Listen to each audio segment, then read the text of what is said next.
Hello, and thanks for coming back for another episode of Comics and Cosmetics. I'm your host, DanielleSoncasie, licensed cosmetologist and registered super nerd.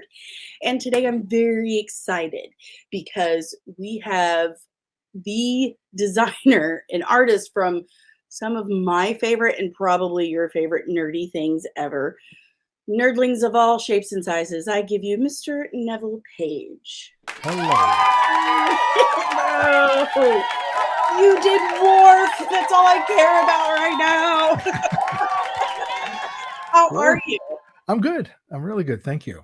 Oh, Thanks for having me on. I appreciate it. Thank you so much for putting up with me, first of all, and agreeing to do this. Like, this is super exciting for me. I'm a massive, massive nerd. In the traditional sense, but also in the makeup sense. And, you know, as we were talking backstage, I like knowing how the chicken nuggets are made. Yeah. I like. Until you find out how they're made. Oh, yeah, that's disgusting. We don't want to talk about that. I like watching the pieces come together to make the whole. I talked to Dave Blass. He's actually the one who told me, oh, you should talk to Neville. And I'm like, should I? You should. Can I? And he's been great on Twitter with sharing all the behind the scenes, the designs, the little Easter eggs and stuff. And you have as well, one of my favorite things that you posted to your story were the attack tribbles. Oh, yeah, that was, I guess, my most recent post. I don't post too often. Mm-mm. And I posted that recently, and I did not realize the kind of feedback I was going to get. But you're always going to get some feedback. But it was just kind of like I didn't see what other people saw.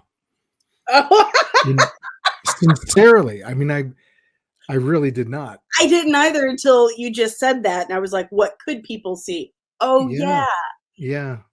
But I mean, nature repeats itself, and yes. There have been jobs where the job was to go there. For example, working on the Alien franchise, which Mhm.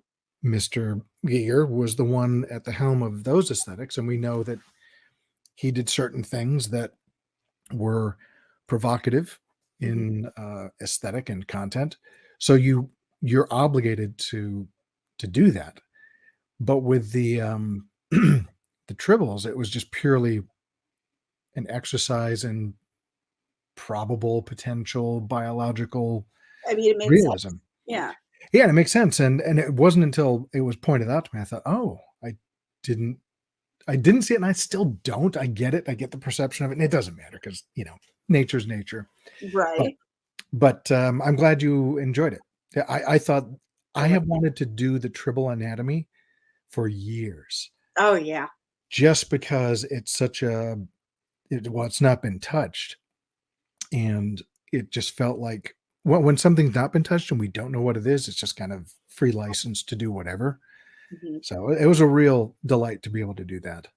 What did you research? Like, what inspired that attack tribble anatomy for you? Nothing specifically to begin with, because it could be anything, as mentioned. Mhm. So, but obviously, when you look at it, there are references. If you know anything about snail mouths and urchins and things like that, those sort of became the reference point. But I didn't go into it thinking, "Let me do a snail mouth." Right. However, the one thing I did want it to be, well, one is to answer the question of, hey Neville, can you design a tribble that's terrifying? It's kind of our moment when it hits the glass, and it's Yes. frightening, and it's slithery, and so there were descriptions there that made you go, okay, it's got mucus, it's got teeth, it shouldn't be like a dog's mouth because that would make no sense. It's got to fit inside of a tribble. So from that, I've done a lot of um, studying over the years, like real dedicated studying, as opposed to just going on Google and looking up an image. Mhm. I would study snails. I would buy a snail. I would look at a snail. I have microscopes to look at animals under the microscope. I never harm the animals, honestly, because I'm opposed to it. For research, especially for my own edification, wouldn't be cool. Right. But I really put an earnest effort into understanding what it is that happens in nature, and whether I use it or not immediately is irrelevant. I just am curious. But you amass a mental library of reference and biology and science so that when you're given a task, which is kind of nice, rather than having to go to research, Mhm. you can mentally tap into, oh, a snail has this amazing radula teeth basically inside of it that kind of poke itself out to chew and to scrape. And then I think of other animals. And so all of it's in your head, and it allows you to sort of assemble a direction that you would take. And then if the references are a little bit vague in your mind, then you can go online and get some specific things. So I wouldn't start from scratch in that particular arena because it was a very fast project. So a lot of it was photo bashing, taking either photographs that I've found or taken myself, and then just combine them in a biological way that looks compelling and viable, but also is satisfying the cool factor, Yeah. frightening factor. Yeah, they were simple in that regard because it's just pure sculpture and shape and design, and it didn't have to necessarily work, but it had to make uh, it give the impression that it could function. And people pointed out that there was a lot of similarities between that and the giant face hugger from Prometheus. And there are. It wasn't my intention. It's just kind of the parameters of being able to grapple, consume, digest, horrify, Yeah. added up to similar attributes. Well, and you have your own style too. I would imagine. I mean, of course, a I little bit of your signature is going to come through. it is, and what's interesting about that? Hmm. I try not to. I don't succeed often because there's two things about that with personal style. Mhm. I'm hired to realize somebody else's vision. Right. My style, my personal anything should have nothing to do with their needs. So when I hear someone say, I saw a creature in a film and I knew that you designed it, I almost kind of feel like I failed a little bit because it shouldn't be recognizable. But the reality is you can't help but Mhm. be yourself and tap into the resources that you have. And not that I want to defend myself, but to kind of defend those of us who do this. There's a speed at which you have to get things done. Mhm. So if you're given, let's say, a day, and that's not unreasonable. Sometimes you're given a day to do it, the Right. final thing that's going to end up on screen.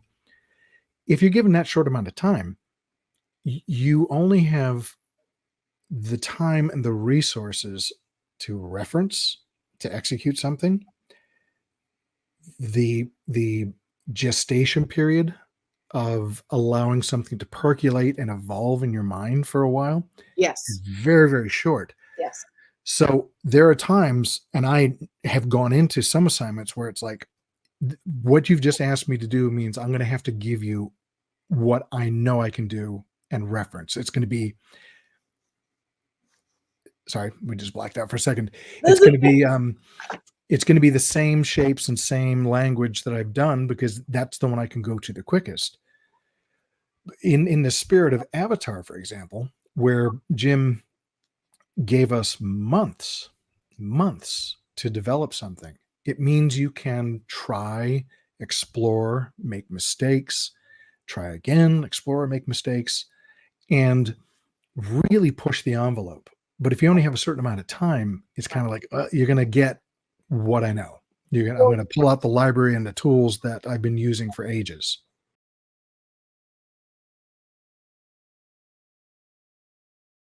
Disney and Kathleen Kennedy are gonna get you!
From Star Wars stars to Marvel fights, breaking nerdy news